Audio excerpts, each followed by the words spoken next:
أعوذ بالله من الشيطان الرجيم. بسم الله الرحمن الرحيم.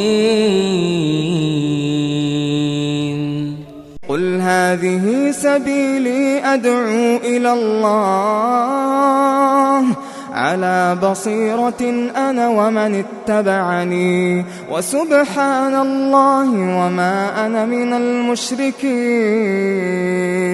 الحمد لله إن الحمد لله نحمده ونستعينه ونستغفره ونعوذ بالله من شرور أنفسنا ومن سيئات أعمالنا من يهده الله فلا مضل له ومن يضلل فلا هادي له ونشهد أن لا إله إلا الله ونشهد أن محمدا عبده ورسوله.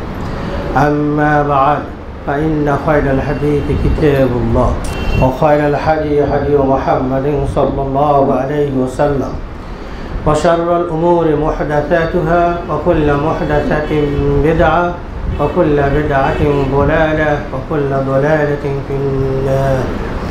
وبعد أعوذ بالله من الشيطان الرجيم.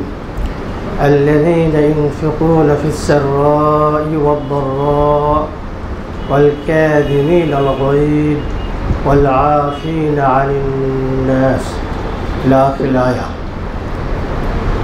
সম্মানিত মুসলিয়ান কিরাম রাহিমাকুমুল্লাহ ওয়া হাইয়াকুমুল্লাহ, আজকের খুতবাতুল জুমার বিষয় হলো কিভাবে রাগ কন্ট্রোল করবেন, কিভাবে আমরা রাগকে নিয়ন্ত্রণে রাখব। এই বিষয়টি মানব জীবনের জন্য খুবই গুরুত্বপূর্ণ একটি বিষয়। মানুষ সমাজে জন্মলাভ করে, সমাজে সে বসবাস করে, সমাজ থেকে একদিন সে বিদায় হয়ে বারজাখ ও আখিরাতের দিকে আগমন করে, প্রত্যাগমন করে। এজন্য মানব জীবনের সাথে সমাজ জীবনটা ওতপ্রোতভাবে জড়িত। আর সমাজে একজন মানুষ অপরজনের সাথে মিশে থাকতে হলে অনেক সময় রাগকে নিয়ন্ত্রণ করতে হয়। আমরা এই কথা বলবো না যে আপনি রাগকে বন্ধ করবেন। ইসলাম কিন্তু রাগকে বন্ধ করতে বলে নাই। আল্লাহ রাব্বুল আলামিন মানুষকে সৃষ্টি করছেন, আর মানুষ হলো অত্যাশ্চর্য একটি জীব। মানুষের ভেতরে যেসব উপাদানগুলো দেওয়া আছে, এই উপাদানের মধ্যে কি আছে? ব্রেন আছে, বুদ্ধি আছে, হাসি আছে, কান্না আছে, হিংসা আছে, বিদ্বেষ আছে, ভালোর দিকে আগ্রহ আছে, মন্দর দিকে অনুপ্রেরণা আছে, আবার মন্দকে কন্ট্রোল করার মতন একটা মানসিকতা আছে। অনুরূপভাবে রাগও আছে। রাগ একদিন থাকবে না, সেদিন হলো আমরা যখন জান্নাতে যাব ইনশাআল্লাহ। সেদিন আল্লাহ রাব্বুল আলামিন মানুষের দেহের সফটওয়্যার থেকে রাগ আর হিংসা, কলহ, বিদ্বেষকে মুক্ত করে দেবেন। আল্লাহ সেদিন আমাদের তৌফিক দান করুন, সেই সৌভাগ্য আমাদের দান করুন। এখন দুনিয়ার সব মানুষেরই কম এবং বেশি রাগ আছে, কিন্তু এই রাগ আপনি কি করবেন? রাগটাকে আমাকে নিয়ন্ত্রণ করতে হবে। কখনো রাগটাকে সম্পূর্ণ বন্ধ রাখতে হবে, কখনো রাগটা একটু দিতে হবে, কখনো রাগের বহিঃপ্রকাশ বেশি ঘটাতে হবে। কখন আপনি এটা করবেন? এটি হলো একজন দক্ষ মানুষের গুণ, এটি হলো একটি দক্ষ টিচারের গুণ, এটি হলো একজন বিজ্ঞ দায়ীর গুণ, এটি হলো একজন যোগ্য বাবা ও সমাজপতি বা রাজনীতিবিদ বা দার্শনিক পণ্ডিতের গুণ, তথা আমরা বলতে পারি এটা সচেতন মানুষের গুণ। এই গুণ যদি কোনো মানুষের না থাকে তাহলে প্রকৃতভাবে তিনি কিন্তু মানুষ না। আল্লাহ রাব্বুল আলামিন এই দুনিয়াতে অনেক প্রাণী সৃষ্টি করেছেন, যেমন চতুষ্পদ জন্তু। চতুষ্পদ জন্তুর কিন্তু আকল আছে না? ও কিন্তু বাংলা ইংরেজি বোঝায়, কেন বোঝে না? আপনারা যখন গরু দিয়ে হাল চাষ করেন, ওকে যদি বলা হয় ডানে যাও, ওকে ডানে যাচ্ছে, বামে যাও, বামে যাচ্ছে। ইংরেজিতে বলেন, ও ইংরেজি শুনতেছে, আরবিতে বলেন, আরবি শুনতেছে। তার ব্রেন নেই এবং ভাষা জ্ঞান তাকে যা শিখাবেন সেটা আছে, কিন্তু নেই তার হেতাহিত জ্ঞান। তার রাগ ক্রোধ বন্ধ করবে এটা তার নাই। যার কারণে চতুষ্পশ এবং মানুষের মধ্যে পার্থক্য হলো মানুষ সব কিছুকে নিয়ন্ত্রণ করতে পারে, এরও একটা শক্তি আল্লাহ দিয়েছে। আর চতুষ্পদ জন্তু এই জন্য চতুষ্পদ জন্তু, ওর ভেতরে এই গুণটা নেই। এখন কোনো মানুষ যদি এই গুণে একাকার হয়ে যায় তাহলে সে আশরাফুল মাখলুকাত হওয়ার পরেও পশুত্বে পরিণত হয়ে যায়। এই জন্য রাগটাকে আপনি কিভাবে কন্ট্রোল করবেন, এটা খুবই খুবই গুরুত্বপূর্ণ একটি বিষয়। প্রথম চলুন আমরা দেখি রাগকে আরবিতে বলা হয় আল্লাহ গদব। গাদব কাকে বলে, রাগ কাকে বলে? রাগ হলো মানুষের শরীরের ভেতরে এমন একটা অনুপ্রেরণা সৃষ্টি হওয়া বা এমন একটা জিদ সৃষ্টি হওয়া, যে জিদের কারণে অন্যের প্রতিশোধ নেওয়া অথবা অন্যের উপরে আক্রমণ করা একটা উদ্রেক সৃষ্টি হয়, যেটা হয় অন্যায়ভাবে। আমরা এটাও বলতে পারি রাগ হলো গিলম্যান উদ্যাম মিনাল কাল, হাড় থেকে এক প্রকার রক্তের সঞ্চালন হওয়া, যে রক্তটা মানুষের দেহের অঙ্গ প্রত্যঙ্গের উপরে প্রভাব পড়ে। যেমন তার মুখ লাল হয়ে যায়, চোখ রক্ত রঞ্জিত হয়ে যায়, চেহারার বহিষ্প্রকাশ ঘটে। এটার নাম হলো কি? এটার নাম হলো কি? রাগ। এখন এই রাগ আমরা টোটালি বন্ধ করব না করব? এই জন্য রাগের প্রকারভেদ আছে। আমরা রাগটাকে দুই ভাগে ভাগ করছি। আনওয়াল গাদাব, গাদাব বা রাগ হলো দুই প্রকার। এটা হলো মাহমুদ ওয়াল মাযমুম, রাগ প্রশংসনীয় এবং রাগ নিন্দনীয়। রাগ যেটা নিন্দনীয় সেটা টোটালি হারাম, কখনো জায়েজ নেই। রাগ যেটা মাহমুদ প্রশংসনীয়, এই রাগ করা কখনো কখনো ফরজে আইন হয়ে যায়, অপরিহার্য হয়ে যায়, অজীব হয়ে যায়। এ রাগ আপনাকে করতেই হবে। যেমন আপনি যদি দেখেন আল্লাহর হক কেউ নষ্ট করছে, আল্লাহর বান্দা হয়ে আল্লাহর হক নষ্ট করছে, এটা আপনি দেখার পরে নীরব থাকতে পারেন না। এই সময় যদি আপনি রাগ না করেন তাহলে বোঝা যাবে ইমানি শক্তির এই চেতনাই আপনার মধ্যে নেই। ইমানি শক্তির চেতনা হলো আল্লাহ বিরোধী কাজ দেখলে আপনি রেগে যাবেন। তা আপনি আল্লাহ বিরোধী কাজ দেখছেন অথচ রাগ আসতেছেন না, তার মানে ইমানি শক্তি কমে গেছে এই জায়গায়। মনে করুন আপনি আপনার দোকানে গেছেন অথবা আপনার বাবার ব্যবসা প্রতিষ্ঠানে গেছেন, সেখানে গিয়ে দেখছেন কর্মচারীরা ব্যাপক উলটপালট করে ফেলছে অথবা অনেক তসরুপ করছে অথবা আত্মসাৎ করছে। এখন কি আপনি নীরব থাকবেন? আপনি কি বলবেন আপনি কেন এই লক্ষ লক্ষ টাকা নিয়েছেন, আমাকে তো বললেই পারতেন? এরকম করবে নাকি কেউ? নাকি সে অ্যাকশন নেবে, ধমক দেবে বা তাকে বাঁধবে অথবা পুলিশকে খবর দেবে? এরকম করবে না? তাহলে আপনি আপনার স্বার্থ সংশ্লিষ্ট একটি বিষয়ের জন্য এত রেগে গেলেন, তাহলে আল্লাহ রাব্বুল আলামিনের হকের চেয়ে বড় কোনো হক আছে নাকি? আল্লাহর চেয়ে বড় হক আর থাকতে পারে না। সুতরাং একজন মানুষ যে জায়গায় রাগকে প্রয়োগ করে সবচেয়ে বেশি, সেটা হলো আল্লাহর বিরোধিতা যখন সে দেখবে। মূলত কিন্তু এই জায়গাগুলোতে আজকে রাগ করা হয় না। উদাহরণ যদি আমি দেই, জানি না আপনারা আমার সাথে একমত হবেন কিনা। এই মসজিদ থেকে বের হওয়ার পরে আমরা কি বাসায় যাব না? বাসায় গিয়ে যদি দেখা যায় যে তার স্ত্রী অশালীনতার মধ্যে নিমজ্জিত, তিনি ডিশের লাইন দিয়ে অথবা ইন্টারনেটে ঢুকে অশালীন কার্যক্রমকে তিনি উপভোগ করছেন, আপনি সালাত আদায় করে যাচ্ছেন, যার পরে দেখছেন আপনার স্ত্রী অথবা ছেলে অথবা মেয়ে অথবা আপনার মেহমান এই কাজ করতেছে আপনার বাসায়। এখন আপনি যদি নীরব থাকেন, আপনার এখন রাগ নাই, তাহলে বোঝা যাবে কি ইমানের হ্রাস হয়ে গেছে। এখানে কি রাগ কমানোর কথা? কোনো ব্যক্তি বিদেশেই আছেন, শুনেই ফেলছেন যে তার বউ তার ছোট ভাইয়ের সাথে অথবা কাউরের সাথে একটা কিছু করেই ফেলছে। এখন কি উনি ফোন করে বলবেন আমি বিদেশে আসছি এই বলেই তুমি কেন এগুলো করবা, কাজটা খুব ভালো হয়নি, শেষ? এরকমই কি হবে নাকি? না এখানে রাগ লাগবে? এখন যদি দেখা যাচ্ছে না এখানে রাগ নাই, তাহলে বোঝা যাবে ইমানও শেষ, মনুষ্যত্ববোধও শেষ, পশুত্ব পরিণত হয়ে গেছে। এসব ক্ষেত্রে রাগের প্রয়োজন আছে, আরও রাগের প্রয়োজন আছে। অনার্থক প্রশ্ন যদি করা হয় আপনি রাগ করতে পারবেন। যেমন রাসূল সাল্লাল্লাহু আলাইহি ওয়াসাল্লাম মিকদাদ বলেন, রাসূল সাল্লাল্লাহু আলাইহি ওয়াসাল্লামের সামনে একজন ব্যক্তি আসলেন, এসে উনি জিজ্ঞাসা করলেন, কাইফা তাসুম, ইয়া রাসূলুল্লাহ আপনি কীভাবে সিয়াম রাখেন? ফাগাদিবা রাসূলুল্লাহ সাল্লাল্লাহু আলাইহি ওয়াসাল্লাম, রাসূলুল্লাহ রেগে গেলেন। ওমর রাদিয়াল্লাহু তাআলা আনহু আল্লাহ রাসূলের রাগ দেখে বললেন, রাদিতু বিল্লাহি রাব্বা ওয়া বিল ইসলামি দীনা ওয়া বি মুহাম্মাদিন নাবিয়্যা। এই দুটি বারবার পড়ার পরে রাসূল স্বাভাবিক হলেন। এটা উনি কেন রাগ করলেন?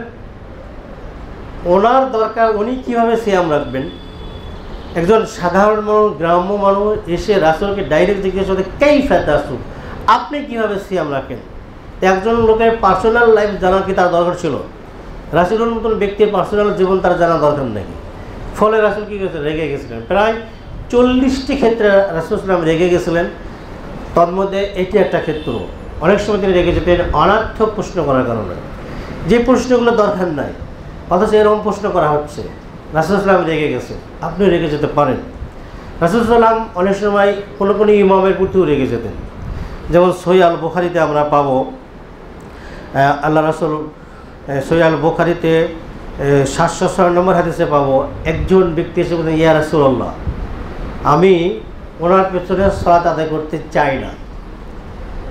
আরেকটি হাদিসে আসছে, একজন ব্যক্তি এশার সালাত একজন ইমামের পেছনে শুরু করছেন, এরপরে উনি এশার সালাত বাদ দিয়ে চলে যাচ্ছেন। সালাত যখন শেষ তখন জনগণ তাকে মানে সালাত পরিত্যাগ করে এবং চলে যাওয়া দেখে বলেছে এই তো একটা মুনাফিক। উনি রেগে গেছেন, রাসূলের কাছে বিচার নিয়ে গেছেন, ইয়া রাসূলুল্লাহ ওরা আমাকে মুনাফিক বলছে। অথচ আপনার ওই সাহাবী আপনার পিছনে সালাত আদায় করেন এশার, এরপরে আমাদের গ্রামে এসে উনি ইমামতি করেন আর লম্বা সূরা শুরু করেন। আমরা গ্রামও খাটা মানুষ, কৃষি কাজ করি, এতক্ষণ দাঁড়িয়ে কি আমাদের পক্ষে থাকা সম্ভব? উনি এগুলি কিছুই বোঝেন না, উনি তো তিলাওয়াত করতে আসেন। রাসূল সাল্লাল্লাহু ওই ইমামকে নিয়ে এসে ধমক দিলেন এবং রেগে গেলেন এবং বলে, ইন্না মিনকুম মুনাফফিরিন, তোমাদের মধ্যে এমন কিছু মানুষ আছে যারা মানুষদেরকে কী করে? ভেঙে দেয়। না, তোমরা যখন ইমামতি করবে কিরাত সংক্ষেপ করো, কারণ এখানে প্রয়োজনীয় মানুষ আছে, রুগী থাকতে পারে, কোনো কাজের লোক থাকতে পারে, ব্যস্তময় লোক থাকতে পারে, সুতরাং সালাতকে সংক্ষেপ করো। রাসূল সাল্লাল্লাহু আলাইহি ওয়াসাল্লাম এখানে কি রেগে গেছিলেন। তাহলে এরকম বিশেষ ক্ষেত্রে রাগ করা জায়েজ। এটি হলো সব কিছু মিলে কি জায়েজ, বা কোনো ক্ষেত্রে কি ফরজ হয়ে যায় যখন কোনো হারাম অবৈধ কোনো কাজ দেখা যায়। কিন্তু এগুলো রাগ অনেকটা কমে গেছে মানুষের। যে জায়গায় রাগ করা দরকার সেখানে রাগ কমে গেছে, যে জায়গায় রাগ করা হারাম ওই জায়গায় রাগ বেড়ে গেছে। যেমন মনে করেন আপনি একটা কমিউনিটি সেন্টারে গেছেন যেখানে একটা বিয়ে অনুষ্ঠান হচ্ছে, যে বিয়ে অনুষ্ঠানে প্রথমত ইসলামী নিয়ম নাই, দ্বিতীয় নারী পুরুষের একাকার, ইসলামের বিধানও নেই। এখন কি বলা হবে? আচ্ছা ছেলের বা বরের হাতে সোনার আংটি দেওয়া হবে, আচ্ছা দাও, এটা প্রচলিত নিয়ম। কারো কিন্তু রাগ আসলো না, আল্লাহ রাসূল সোনার আংটি হারাম করছেন, আমি কেন দেব?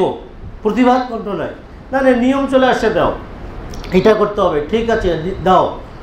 এখন কি করতে হবে? নারী পুরুষ নির্বিশেষে একটা অনুষ্ঠান করতে হবে, অথচ মেয়ের বাসার অনুষ্ঠান জায়েজ নাই। এখন সবাই মিলে অনুষ্ঠান খেয়ে আসতেছে, কারো রাগ নাই, কেউ বলেন না যে আমি এই অনুষ্ঠানটাতে যাব না। আছে অনেককেই পাওয়া যাবে যে মাজারের খাবার খাবে না, কারণ এটা শিরকের জায়গায় দিচ্ছে। জেনে রাখবেন, শিরকের জায়গায় কোনো মাজার, কোনো জায়গায় এ ধরনের জায়গাতে মান্যত করে যে গরু যে খাবার দেওয়া হয় এইটি যেমন হারাম, কোনো মেয়ের কোনো বাবা তার মেয়েকে বিয়ে দিয়েছেন, মেয়ের পক্ষের অনুষ্ঠানে খাবারটা খাওয়া সেম হারাম। কারণ বিয়ের পরে খাবার যে অনুষ্ঠান আসছে সেটা হলো অলিমা। অলিমা তো মেয়ে করবে না, অলিমা করবে ছেলে, যিনি বিয়ে করছেন তিনি আফটার এনজয়িং এরপরে খাবার অনুষ্ঠান করবেন। সেটা বাদাম হতে পারে, সেটা পোলাও ভাত হতে পারে, সেটা তার সামর্থ্য অনুযায়ী হতে পারে। এটা করে হ্যাঁ অলিমা, এটা জায়েজ, এটা দাওয়াত দেওয়া যেতে পারে। কিন্তু মেয়ের বাসায় বা মেয়ের সাথে বাবার সাথে চুক্তি করে একটা কমিউনিটি সেন্টারে খেয়ে তারপর একটা জুলুম করা, এই যে অত্যাচার, এই জুলুম, এটা হারাম খাবার। এই হারাম খাবার মুসলমানরা খেতে পারে না, অথচ এই হারাম খেয়ে আসা হচ্ছে, কোনো রাগও নেই। আছে তারপরে যে জায়গায় রাগ করার কথা ছিল সেই জায়গাগুলোতে আমাদের রাগ শেষ হয়ে গেছে। রাগ করি কোথায় আমরা চলুন সেখানে দেখি। অনেক জায়গায় আপনাকে রাগ করতে হবে, কারণ বিশ্বনবী মুহাম্মদ রাসূলুল্লাহ সাল্লাল্লাহু আলাইহি ওয়াসাল্লাম তিনি এগুলো আমাদের শিখিয়েছেন। আর বাকি সব ক্ষেত্রেই রাগকে পরিহার করতে হবে। বিশ্বনবী মুহাম্মদ রাসূলুল্লাহ সাল্লাল্লাহু আলাইহি ওয়াসাল্লামের কাছে একজন সাহাবী আসলেন, এসে বললেন, আউসিনি ইয়া রাসূলুল্লাহ, ইয়া রাসূলুল্লাহ আপনি আমাকে ওসিয়ত করুন। ওসিয়ত, রাসূলের ওসিয়ত মানে গুরুত্ব নেই, আমাকে ওসিয়ত করুন আমি কি করব? আল্লাহ রাসূল বললেন, লা তাগদাব, তুমি রাগ করো না। ফারাদ্দাদা মিরারা, সে বারবার প্রশ্ন করতে চাইল, ঠিক আছে এবার আমাকে বলুন কি করব? আসলে আবার বললেন, লা তাগদাব, তুমি রাগ করো না। বারবার প্রশ্ন করতেছে, তিনি বলছেন, লা তাগদাব, তুমি রাগ করো না। রাসূল তাকে নসিহত করলেন কি, যে তুমি রাগ করিও না। রাসূল এক এক সময় এক এক ব্যক্তিকে এক একটা কাজ করতে বলছেন, কারণ তিনি সমাজ বিজ্ঞানী ছিলেন, শুধু রাসূল ছিলেন না, মানুষের জিজ্ঞাসার মৌলিক উদ্দেশ্য সম্পর্কে তার সম্যক ধারণা ছিল। একজন টিচার, একজন দায়ী, একজন বাবা, তার সামনে যখন কিছু বলা হয়, এই মূল চাওয়া পাওয়া যদি না বোঝেন তাহলে কিন্তু যোগ্য বাবা বা টিচার বা দায়ী না। জনগণের ভাষা কথা চাহিদা যদি কেউ না বোঝে তাহলে তো হবে না। এখানকার মানুষেরা কি বোঝেন, কীরকম উচ্চ বাংলা বা ইংরেজি বা আরবি বললে তারা বুঝবেন, এটা যদি ইমাম সাহেবের ন্যূনতম যোগ্যতা না থাকে তাহলে এখানে বক্তব্য দিয়ে কোনো লাভ হবে না, আপনাদের এসেও লাভ হবে না। ন্যূনতম জ্ঞান তার থাকতে হবে। বিশ্বনবী মুহাম্মদ সাল্লাল্লাহু আলাইহি ওয়াসাল্লামকে যখন জিজ্ঞাসা করা হয়েছে একই বিষয়, তিনি একইজন ব্যক্তিকে এক একটা জবাব দিয়েছেন। তার মানে তার যে জিনিসটার দরকার ওটা বলছেন। এই লোকটার রাগ কন্ট্রোলের প্রয়োজন ছিল, বিধায় রাসূল সাল্লাল্লাহু আলাইহি ওয়াসাল্লাম তাকে বারবার বলছেন, লা তাগদাব, তুমি রাগ করিও না। দেখুন সহিহ আল বুখারী 2681 নম্বর হাদিস, অন্য হাদিসেও এই হাদিসটা আছে। তাহলে রাসূল যখন বললেন লা তাগদাব, তুমি রাগ করিও না, তাহলে কি যেই জায়গায় রাগের প্রয়োজন নেই এই জায়গায় কোনো প্রকার রাগ চলবে না। যে জায়গায় কোনো রাগের প্রয়োজন নেই আপনি সেখানে আপনার মাহাত্ম্য, গুরুত্ব, বাহাদুরি দেখাবেন না, কারণ আপনার রাগের কারণে আপনার মতো একজন মানুষকে আপনি তুচ্ছ করতেছেন, অপমানিত করেছেন, আপনি তার সম্মান নষ্ট করতেছেন, তার মর্যাদা নষ্ট করতেছেন। সুতরাং ইসলামে এটা জায়েজ নেই। এরকম রাগ কীভাবে হয়? অনেক সময় ভুল বোঝাবুঝির কারণে হয়, অনেক সময় একজনের কথা আর একজনের কাছে লাগানোর মাধ্যমে হয়। যেমন নামে একজন মানুষ, তার ব্যাপারে একজন মানুষকে যা বলতেছে যে উনি তো আপনার এখানে চাকরি করেন, এরকম লোক। এখন উনি কিন্তু এটা শুনেনি নেই, না শুনে তার ভিতরে একটা রাগের পরিবেশ সৃষ্টি হচ্ছে, রাগের সৃষ্টি হয়। অনেক সময় দারিদ্রতা থেকে রাগ আসে, অনেক সময় ডিগ্রি এবং অধিক টাকার কারণেও রাগ আসে না? তুমি আমাকে এই কথা বলবে কেন? আমি কি তোমার টাকাতে পড়াশোনা করছি? আমি ইউনিভার্সিটি পড়ছি, কলেজে পড়ছি, মাস্টার্স করছি, ডক্টরেট করছি, দেশে পড়ছি, বিদেশে পড়ছি, তুমি আমাকে এভাবে জিজ্ঞাসা করার কে? কেন উনি আপনাকে জিজ্ঞাসা করবেন না? আপনি যখন দ্বীনের আলেম, রাসূলকে যখন জিজ্ঞাসা করছেন তো আপনাকে তো জিজ্ঞাসা করতে পারেন, ঠিক কিনা? উনি যদি বেহুদা প্রশ্ন করেন তাহলে আপনি রাগ করেন, কিন্তু দিন জানার জন্য তো আপনি রাগ করতে পারেন না। কিন্তু অনেক সময় দেখা যাবে যে সার্টিফিকেট লেখাপড়া মানুষকে অহংকার শিখেছে। যদি কোনো সার্টিফিকেটধারী ব্যক্তি, জ্ঞানী ব্যক্তি দিন জানার কারণে আপনাকে অহংকার করে, তাহলে মনে করবেন ওনার ভেতরে মূলত দিন নেই। একটি গাছ যখন তার শিশুকাল থেকে বড় হয়ে যায়, চতুর্দিকে যখন তার ডানা হয়ে যায় এবং ফল আসে, গাছটি কি উপরের দিকে তাকিয়ে থাকে, এটা নিচের দিকে আসে।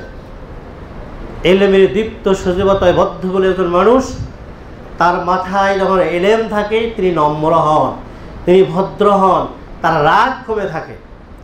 এখন যদি কোনো জ্ঞানী মানুষের রাগ কমে না থাকে, মনে করতে হবে তার ভেতরে মূলত জ্ঞানটাই নাই, হয়তো উনি সার্টিফিকেট নিয়েছেন, জ্ঞানটাই নাই। অনেক আলেমের কাছে যাওয়া যাবে, দেখবেন সহিহ আল বুখারীতে আছে, তো সহিহ বুখারী, তুমি সহিহ বুখারীতে কী বোঝো? ইংরেজি পড়েছো, বাংলা পড়ছো, সহিহ বুখারী নিয়ে আসছো, তুমি সহিহ বুখারীতে কী বোঝো?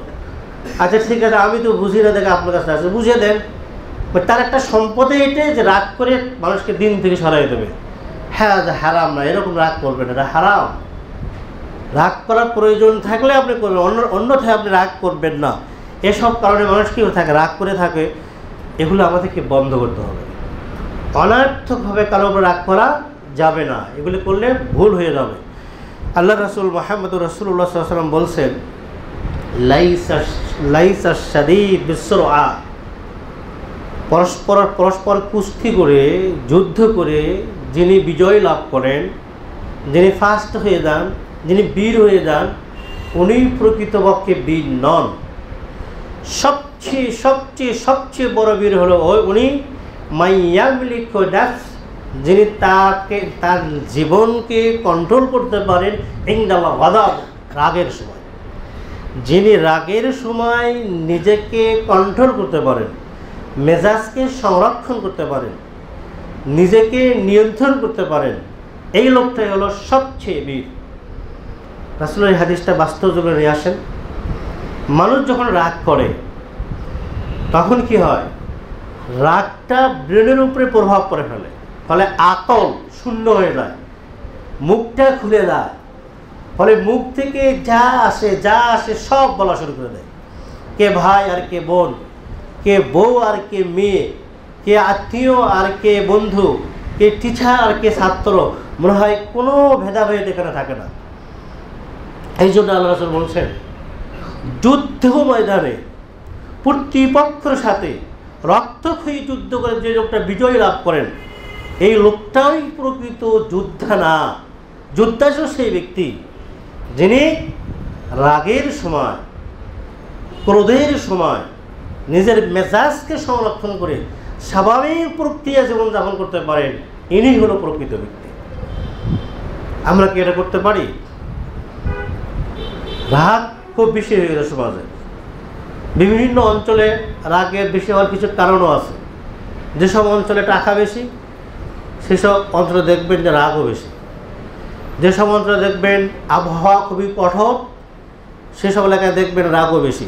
তুলনামূলক মক্কার চেয়ে মদিনা লোকদের ব্যবহার অনেকটা নম্র এবং মক্কার মানুষদের মেজাজটা অনেকটাই প্রখর, কারণ আবহাওয়াজনিত কিছু কারণে, আবহাওয়াজনিত কারণে, পরিবেশগত কারণে, পারিবারিক কারণে এবং বিভিন্ন কারণে এবং টাকা পয়সার কারণে অনেকের রাগ অতিরিক্ত বেশি হয়ে যায়। কিন্তু একজন মানুষকে খেয়াল করতে হবে কোনো কারণেই যেন আমার রাগটা অতিরিক্ত বেড়ে না যায়, এটাকে আমাকে কন্ট্রোল করতে হবে এবং সঠিকভাবে দিতে হবে। সঠিকভাবে যদি আমি দিতে না পারি তাহলে আমি ক্ষতিগ্রস্ত হব। কীভাবে ক্ষতিগ্রস্ত হব আমরা দেখি। রাগের কারণে একজন মানুষ তার বউকেই ছেড়ে দেয়। ছেলেটা আসার পরে কত যে আবেদন আমার কাছে আসছে যে রাগ করে বউকে তালাক দিয়েছে, সাহেব কী করবো? ভাইয়েরা বলে থাকে যে এক মাযহাব আর এক মাযহাবের লোকের কাছে যাওয়া যায় না, মাযহাব ধরে থাকবে, ঠিক আছে। কিন্তু একবারে যখন একেবারে মুখে রাগ করে গালি দিয়ে 3, 4, 5টা বা শত তালাক দিয়ে দিছে, দুনিয়া আর কোনো জায়গায় লোকটার মুক্তির ব্যবস্থাপনা নেই, দৌড়ে চলে আসে এবং বড় বড় শায়েখারা পাঠিয়ে দেন আমাদের কাছে, যাও ওইখানে গেলে একটা পন্থা পাবো, মনে হয় আমরা একটা এজেন্ট নিয়ে আসছি। অনেককে আমরা ধমক দিয়ে পাঠিয়ে গেছি, ঠিক আছে।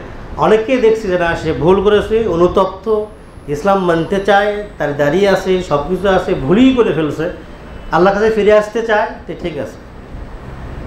তাদেরকে মানুষ কী করে, রাগ করে তারা বউকে তালাক দিয়ে দেয়, 2 দিন পরে অনুতপ্ত হয়, হয় না? এভাবে রাগ করে কত কী করতেছে। রাগ করে ছেলে গাড়ির নিচে গিয়ে মাথায় দিয়ে শেষ করে দেয় লাইফ, তাই না? রাগ করে মেয়ে ঘরের যে কোনো একটা জিনিসের সাথে গলা ফার্স্ট টাইমকে দেখে সকলে মারা গেছে। রাগ না এগুলো? রাগের কত কুফল আছে, কিন্তু এত রাগ চলবে না, রাগটাকে স্বাভাবিক করতে হবে। রাগকে যদি আপনি কন্ট্রোল করতে পারেন তাহলে লাভ কি? রাগ কন্ট্রোল করা একটা বড় ইবাদত। কী কারণে? রাগ কন্ট্রোল করার মাধ্যমে আপনার মতোই একজন মানুষের সম্মান সংরক্ষিত হয়, সে অপমান থেকে বাঁচে, অথবা তার বন্ধুর সামনে তার ইজ্জত নিয়ে খেলা হচ্ছে, সেখান থেকে আপনাকে মুক্তি দিয়েছেন। যদি এটা দেওয়া হয় তাহলে কী লাভ? তার লাভ অনেক। তার লাভ হলো আল্লাহ তাকে জান্নাতুল ফিরদাউস দান ধন্য করবেন। আল্লাহ রাব্বুল আলামিন তিনি আল কোরআনুল কারীমে বলছেন, আল্লাযীনা ইউনফিকুনা ফিস সাররাই ওয়াদ দাররা, যারা সুখে এবং দুঃখে, কষ্টে এবং স্বাচ্ছন্দ্যে কি করে? আল্লাহ রাস্তায় দান করে। এই 1 নম্বর গুণ। আল্লাযীনা ইউনফিকুনা ফিস সাররাই ওয়াদ দাররা। 2 নম্বর হলো ওয়াল কাযিমিনাল গায়ব, ওয়াল কাযিমিনাল গায়ব, এবং যারা রাগকে হজমকারী। কাযবুন মানে কি? কোনো কিছু পিয়ে খাওয়া। রাগকে পিয়ে খাওয়া। রাগকে মানুষ পিয়ে খায় নাকি? মানুষ ভাত খায়, গোস্ত খায়, পানি খায়, ড্রিঙ্ক খায়। আল্লাহ বলতে যারা ওয়াল কাযিমিনাল গায়ব, ক্রোধ, রাগ, এইটাকেই খেয়ে ফেলে। তার সামনে এমন কিছু কাজ করা হয়েছে যাতে তার রাগ করা উচিত, রাগ করা উচিত, রাগ করা উচিত। এই মুহূর্তে সে রাগ না করে কি করছে? ওয়াল কাযিমিনাল গায়ব, রাগটা খেয়ে ফেলছে, ভেতরে সংরক্ষণ করছে। তার চোখ দিয়ে, মুখ দিয়ে, হাত দিয়ে, অঙ্গ প্রত্যঙ্গ দিয়ে কোনো দিক থেকেই সেটা বিকাশ করে নাই। বিকাশ করা যায় না। আপনি যদি আপনার কাজের লোকটাকেও বলেন, তাই এদিকে আসো, এই কাজটা করে আসতেছি, আরে আমার খুবই দরকার, তোমার আসবে, এখন আসো না কেন, পরে করবা, দেখবেন ঝাড়ুটা এইভাবে রেখে দেবে, মানে এমনভাবে রেখে দেবে আপনাকে দেখাবে যে আমি রাগ করছি। বুঝতে পারি নাই? আপনার তো সে মারতে পারবে না, কিন্তু এমনভাবে ওটা রাখবে যে দেখাবে যে আমি সন্তুষ্ট না। সেটা যদি আপনার বইয়ের ক্ষেত্রে হয়, রাগারাগির ক্ষেত্রে দেখবেন যে সে ওটা এমনভাবে রেখে দেবে, প্রকাশ করবে। অথবা আপনাকে কিছু বলতে পারতেছে না, কিন্তু ছেলেকে মার দেবে বা মেয়েকে মারবে। অথবা ক্লাসে চলে আসছে, বাড়িতে দ্বন্দ্ব করে আর অনার্থ স্টুডেন্টকে মারবে। কত বহিঃপ্রকাশ। আল্লাহ বলতেছেন যে তুমি রাগটাকে যদি হজম করতে পারো, রাগটাকে হজম করতে পারো, আর কি করতে পারো? বলে আফিনা আনিন নাস, মানুষকে মাফ করে দাও। তারা মানুষকে মাফ করে দেয়। আল্লাহ এইগুলির লাস্টে বলতেছেন তাকে তিনি কি করবেন? জান্নাতুল ফিরদাউস ধন্য করবেন, তাকে জান্নাত দেবেন। আল্লাহ যাদেরকে জান্নাত দেবেন, শুধু জান্নাত না, জান্নাতুল ফিরদাউস, তাদের গুণ বলা হচ্ছে যারা সুখে এবং দুঃখে দান করে। আল্লাহু আকবার। সুখে এবং দুঃখে অনেকে দান করতে পারেন, কিন্তু কঠিন একটা ইবাদত ওয়াল কাযিমিনাল গায়জ, রাগকে কন্ট্রোল করা। রাগের ময়দানে, ঝগড়ার ময়দানে, বিবাদের ময়দানে, পরস্পর দ্বন্দ্বের ময়দানে, পরস্পর বিসংবাদের ময়দানে এই সময় নিজেকে কন্ট্রোল করে রেখে স্বাভাবিকভাবে কথা বলা, স্বাভাবিকভাবে জীবন পরিচালনা করা, এটা একটা কঠিন ইবাদত। একজন মানুষ যুদ্ধাঙ্গনে যুদ্ধ করতে পারে, কারণ পরস্পর যুদ্ধ করতে সে করতেই পারে। একজন লেখক লিখতে পারে, একজন খেলোয়াড় খেলতে পারে। একজন মানুষ রাগের মুহূর্তে নিজেকে কন্ট্রোল করে রাগ বিমুক্ত অবস্থায় নিজেকে সংরক্ষণ করে রাখবে, সত্যই কিন্তু এটি কঠিন কাজ। সুতরাং এই বক্তব্য শুনেই শুধু হবে না, প্র্যাকটিস খুবই দরকার। আল্লাহ রাব্বুল আলামিন বলছেন এই কাজ যারা করবে তারা কি হবে? জান্নাতুল ফিরদাউস পাবে। রাগকে মনে রাখবেন, রাগ কন্ট্রোল করে সুস্থ জীবনযাপনের অন্যতম একটি পন্থা হলো, এখানে আল্লাহ বলেছেন যে ক্ষমা করে, যারা ক্ষমা করে দেওয়াটা খুবই ভালো। কি জন্য? একজন মানুষ যারা একজন মানুষের উপরে রাগ করে, এই রাগের কারণে তার ব্রেন অসুস্থ হয়, টেনশন বেড়ে যায়, ডায়াবেটিস বেড়ে যায়, হার্ট অ্যাটাক হতে পারে, বিভিন্ন রোগের সমস্যা হতে পারে, তার ঘুমের ত্রুটি হয়ে যায়, হয় না? আর যদি উনি ক্ষমা করে দেন তাহলে ওই বিষয়টাই তার মাথাতে নেই, প্রশান্ত জীবন, কোনো কথা নেই আর।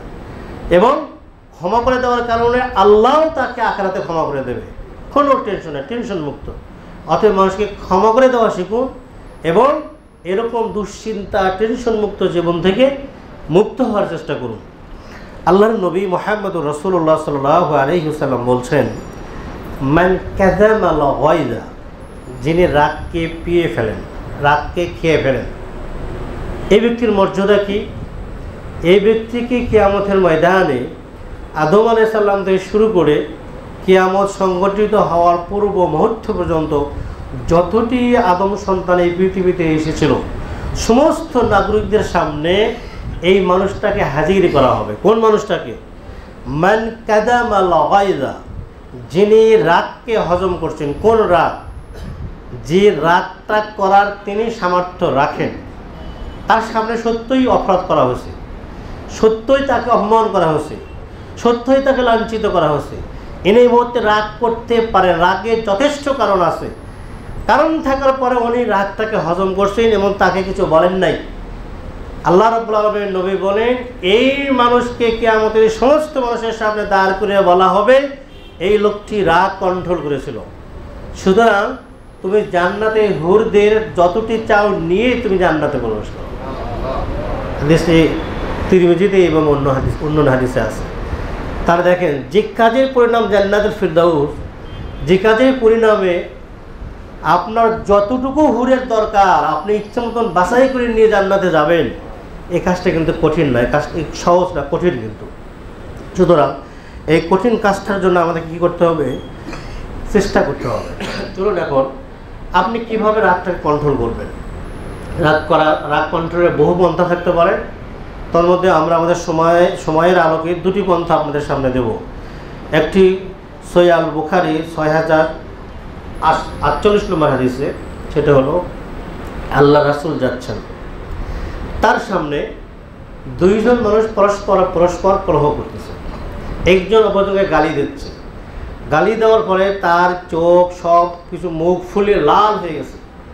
আল্লাহ রাসূল এসে বলতেছেন, ইন্নী লা'আলামু কালিমা লাউ ক্বালাহা, আমার কাছে এমন একটি কালিমা আছে, এই কালিমাটা যদি সে পাঠ করে তাহলে এরা যা করতেছে এখান থেকে মুক্তি পাবে। তখন অন্য সাহাবী বললেন, এই রাসূল কি বলছে তোমরা শুনছো? দেখেন রাগ করলে মানুষ কী করে। সে বলতেছে, আমি কি পাগল নাকি? তার মানে আমি কি শুনি নেই? এবার কি স্বাভাবিক কোনো কথা বলে নাকি? তাকে তো বলছে, তুমি কি শুনছো রাসূল কি বলছেন? আমি পাগল নাকি? তুমি এটা আমার শিখাতে আসছো? এটা কিন্তু রাগের কথা। ঠিক আছে, রাসূল কি বললেন? আউযু বিল্লাহি মিনাশ শাইতানির রাজিম। যদি কোনো সময় রাগ আসে তাহলে এই ব্যক্তি বলবেন কি? আউযু বিল্লাহি মিনাশ শাইতানির রাজিম। কারণ রাগের উৎপত্তিটা হলো কোথায় থেকে? শয়তান থেকে। যে কোনো কারণে রাগের হোক না কেন, মাঝখানে এসে শয়তান কাজ করে। কারণ শয়তান কি? ইয়াজরি মাজরাদ দাম, মানুষের প্রত্যেকটি রগের ভিতরে সে প্রবেশ করতে পারে, সেটাকে ত্বরান্বিত করে। এই জন্য কোনো ব্যক্তি যখন বলবে আউযু বিল্লাহি মিনাশ শাইতানির রাজিম, তখন সে স্বাভাবিক অবস্থায় ফিরে চলে আসবে, স্বাভাবিক অবস্থায় ফিরে চলে আসবে। তিরমিজিতে আমরা আরও পাবো, হাদিস নম্বর 6708 নম্বর হাদিসে আপনি পাবেন। সেটা হলো আল্লাহ রাসূল বলছেন, ইযা গাযাবা আহাদুকুম, তোমাদের মধ্যে কোনো ব্যক্তি যদি রাগ হয়ে বসে, তিনি রাগ পেয়ে গেছে, তাহলে সে কী করবে? সে যদি দাঁড়ানো থাকে তাহলে বসে পড়বে, বসে পড়ে যদি রাগ কন্ট্রোলে না আসে তাহলে সে শুয়ে পড়বে, হাদিসটা সহিহ। তাহলে আমরা রাগ কন্ট্রোলের দুটি হাদিস পেলাম, যে হাদিস থেকে আমরা রাগ কন্ট্রোলের নীতিমালা পাচ্ছি, কীভাবে এটাকে আপনি কন্ট্রোল করবেন। এটা যদি একটা রোগ হয় তার একটা চিকিৎসা বিশ্বনবী মুহাম্মদুর রাসূলুল্লাহ সাল্লাল্লাহু আলাইহি ওয়াসাল্লাম দিচ্ছেন।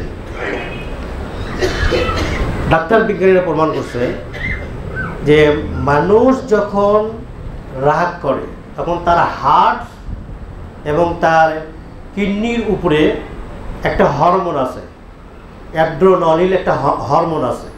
এই হরমোন খুব বেশি হারে বের হতে থাকে। রাসূল সাল্লাল্লাহু আলাইহি ওয়াসাল্লাম কি বলতেছেন?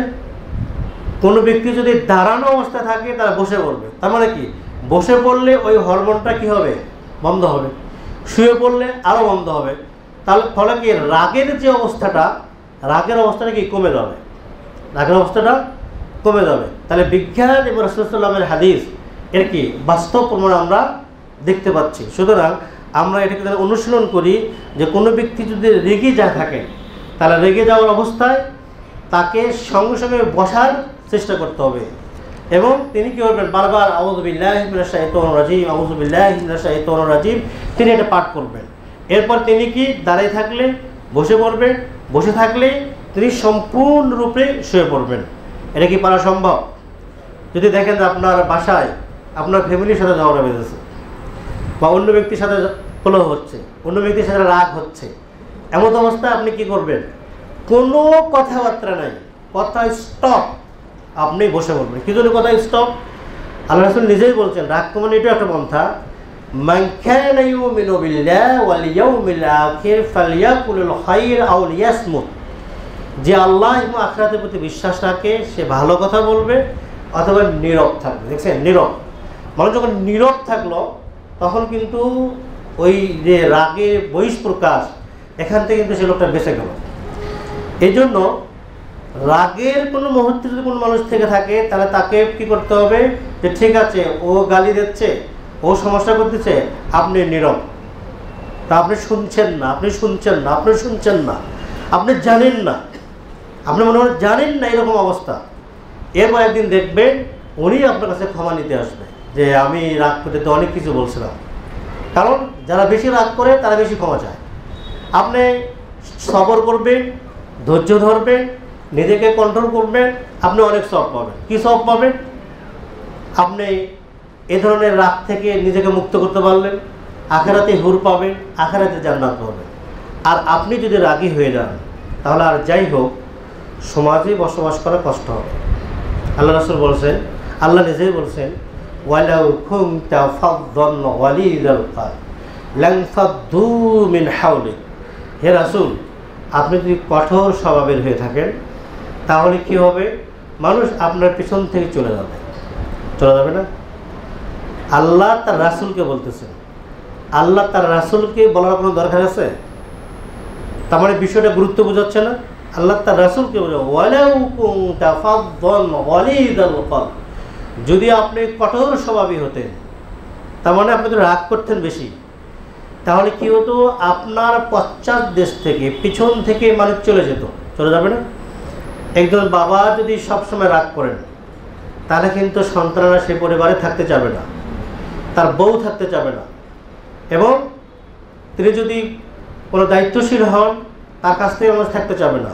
এভাবে সর্বস্তরে কী হবে? বিচ্ছেদ ঘটবে, সর্বস্তরে বিচ্ছেদ ঘটবে। এই জন্য মানুষ সমাজে বসবাস করতে হবে।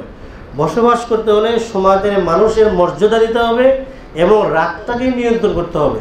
কোথায় আপনার রাগ করলে মানুষ সামনে আসবে আর কোথায় রাগ করলে মানুষ পিছিয়ে যাবে, দুইটি বিষয় আপনাকে কি করতে হবে? কন্ট্রোল করতে হবে। যদি কন্ট্রোল করতে পারা না যায় তাহলে এই মানুষটা যোগ্য মানুষ না। দেখুন, বিশ্বনবী মুহাম্মদুর রাসূলুল্লাহ সাল্লাল্লাহু আলাইহি ওয়াসাল্লাম তিনি কি শ্রেষ্ঠতম মহামানব, তাই না? তিনি রাগ করছেন। কোথায় রাগ করছেন? এটাখান থেকে আমাদের শিক্ষা পাওয়া যাবে। আল্লাহ রাসূল একজন সাহাবীকে দেখলেন, তার আঙ্গুলে স্বর্ণের একটি আংটি। কিসের আংটি? স্বর্ণের আংটি। রাসূল সাল্লাল্লাহু আলাইহি ওয়াসাল্লাম রাস্তাতে তাকে ধরে ফেললেন, ধরে ফেলে বললেন, আমি তোমাকে জাহান্নামের আগুনের টুকরো তোমার আঙ্গুলে দেখতেছি। এইটা বলার সাথে সাথেই সোনার আংটিটা ধরে কোলে রাস্তায় নিক্ষেপ করলেন। রাগ করলেন না? কত পরিমাণ রাগ করলেন? তাকে রাস্তায় ধরলেন, হাত থেকে স্বর্ণের আংটিটা খুললেন এবং রাস্তায় ফেলে দিলেন, দিয়ে বললেন, একজন পুরুষের জন্য তো স্বর্ণ হালাল নাই, তুমি এটা কেন দিচ্ছ? জাহান্নামের আগুন পড়ে আসো। রাসূল চলে গেলেন।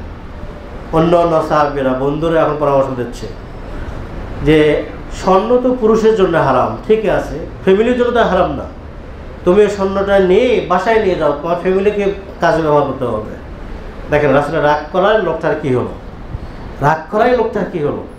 উনি বলতেছেন, হাদিস, উনি বলতেছেন, আমার হাত থেকে মুহাম্মদুর রাসূলুল্লাহ সাল্লাল্লাহু আলাইহি ওয়াসাল্লাম যে স্বর্ণকে, যে আংটিকে খুললে রাস্তা করে নিক্ষেপ করছেন, আমি কি ওটা নিতে পারি?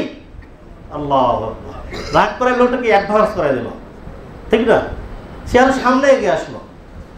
তাহলে আপনি রাগ করেন, আপনার রাগ করার কারণে যদি কর্মচারীরা সামনে আসে ভালো, আপনার রাগ করার কারণে যদি স্টুডেন্টরা সামনে আসে ভালো, আপনার রাগ করার কারণে আপনার কর্মীরা আরো অ্যাডভান্স হয় ভালো। আপনি কোথায় রাগ করবেন আর কোথায় করবেন না, এটা ব্যালেন্স করবেন। যদি এটা ব্যালেন্স করা না যায় তাহলে সমাজে চলাটা খুবই কষ্ট হবে। আপনি যদি রাগ একবারে ছেড়ে দেন তবু হবে না, রাগ যদি একবারে বাড়াইয়ে দেন তবু হবে না। কোথায় দিতে হবে আর কোথায় কমাতে হবে, এই যোগ্যতা, এই ট্রেনিং, এই জিনিসটি নিতে হবে এবং দায়ীদেরকেও নিতে হবে। যেমন দায়ীদের একটি কথা বলে আমরা আমাদের বক্তব্য শেষ করে দিই। মসজিদের ভেতরে এক ব্যক্তি এসে প্রস্রাব করলো, কম রাগ করার কথা? কেউ হচ্ছে এই মসজিদে এসে কেউ প্রস্রাব করে, এই লোকগুলো কাউকে ছাড়বে না, ঠিক না? রাসূলের মসজিদে একজন ব্যক্তি এসে প্রস্রাব করলো, তাও অমুসলিম। সাহাবাগণ রেগে গেলেন, তাকে ধমক দিলেন। রাসূল বললেন, দাঁড়াও, ওকে প্রস্রাব করতে দাও। সে ভালোভাবে প্রস্রাব করলো। প্রস্রাব করার পরে একজন সাহাবীকে বললেন, তুমি পানি নিয়ে এসে এটাকে পরিষ্কার করে দাও। দেখছেন, তুমি পানি নিয়ে এসে পরিষ্কার করে দাও। পরিষ্কার করলেন। আর ওনাকে বললেন কি, এটা মসজিদ, প্রস্রাবের জায়গা না, আপনি এরকম কাজটা আর করবেন না। দেখছেন, এইটুকু নম্রতা হওয়াই লাভ হলো ওই লোকটা ইসলামে ফিরে আসলো। তার আপনি কোথায় রাগ করবেন আর কোথায় রাগ করবেন না, বিষয়টা খেয়াল রাখতে হবে। আল্লাহ রাব্বুল আলামিন আমাদেরকে রাগকে নিয়ন্ত্রণ করার তৌফিক দান করুন, রাগকে কন্ট্রোল করার তৌফিক দান করুন। যে জায়গাগুলো, যে ক্ষেত্রে রাগ করা উচিত, সেই জায়গাগুলোতে অবশ্যই আমাদের রাগ করার তৌফিক দান করুন, এবং যে জায়গাতে রাগ বর্জন করা দরকার আল্লাহ আমাদের সেখানে বর্জন করার তৌফিক দান করুন। সর্বোপরি আপনি মুসলিমদের প্রতি, মুসলিম উম্মার প্রতি আপনি রাগ করবেন না, কাফের গোষ্ঠীর প্রতি আপনি অবশ্যই রাগ করবেন। আল্লাহ রাব্বুল আলামিন কোরআনে বলছেন, মুহাম্মাদুর রাসূলুল্লাহ ওয়াল্লাযীনা মাআহু আশিদ্দাউ আলাল কুফফার রুহামাউ বাইনাহুম। মুহাম্মদ সাল্লাল্লাহু আলাইহি ওয়াসাল্লাম এবং তার সাথে যারা আছে তারা কাফেরদের উপরে খুবই কঠোর। আপনি কাফের গোষ্ঠীর সাথে লেনদেন, বন্ধুত্ব এসবের ক্ষেত্রে সতর্ক হন। আর রুহামাউ বাইনাহুম, তারা পরস্পর কি খুবই দয়া আসে। আর মুসলিম উম্মাহ আজকে পরস্পর ফাটল কলহে একে অপরের শত্রু, আর বন্ধুত্ব করতেছে কার সাথে? কাফের, মুশরিক, কুফফার গোষ্ঠীর সাথে। না, এটা মুসলমানদের চরিত্র হতে পারে না। আসলে আমরা পরস্পর মুসলিম উম্মাহকে ভালোবাসার চেষ্টা করি, তাদেরকে সর্বোচ্চ অধিকার, সর্বোচ্চ সুযোগ দেওয়ার চেষ্টা করি, যার ফলে মুসলিম ভ্রাতৃত্ব যারা শক্তিশালী হয় এবং আমরা রাগটাকে এক্ষেত্রে কমানোর চেষ্টা করি। আল্লাহ আমাদের তৌফিক দান করুন, আমিন।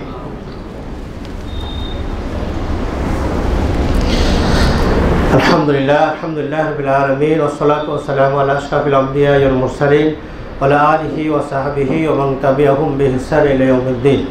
আল্লাহুম্মা ইগফির লিল মুমিনিনা ওয়াল মুমিনাত ওয়াল মুসলিমিনা ওয়াল মুসলিমাত ওয়া আলিফ বাইনা কুলুবিহিম ওয়া আসলিহ যাতা বাইনিহিম وانصرهم على عدوك وعدوهم. اللهم لعن الكفرة الذين يصدون عن سبيلك ويكذبون رسلك ويقاتلون أولياءك. اللهم خالف بين كلمتهم وزلزل أقدامهم وأنزل بهم بأسك الذي لا ترده عن القوم المجرمين. اللهم انصرنا على القوم الكافرين. اللهم انصرنا على القوم الظالمين. اللهم آتنا مكانة الأولى في الدنيا والآخرة. اللهم انصرنا، اللهم انصرنا، اللهم انصرنا. اللهم اجعلنا من عبادك الصالحين. اللهم اجعلنا من عبادك الصالحين. اللهم اجعلنا من عبادك الصالحين. اللهم آتنا صحة كاملة. اللهم آتنا صحة كاملة. اللهم آتنا صحة كاملة. اللهم ارزقنا رزقا حسنا. اللهم ارزقنا رزقا حسنا. اللهم ارزقنا رزقا طيبا حلالا. اللهم اغفر لنا، اللهم اغفر لنا ولهم. اللهم اغفر لحينا وميتنا وشاهدنا وغائبنا وصغيرنا وكبيرنا وذكرنا وانثانا. اللهم اغفر لأبي وأمي وأخي وسائر المسلمين. اللهم اغفر لهم وارحمهم وعافهم واعف عنهم واكرم نزلهم ووسع مدخلهم وأعيذهم من عذاب القبر وعذاب النار وأدخلهم الجنة. سبحانك اللهم وبحمدك وأشهد أن لا إله إلا أنت أستغفرك وأتوب إليك.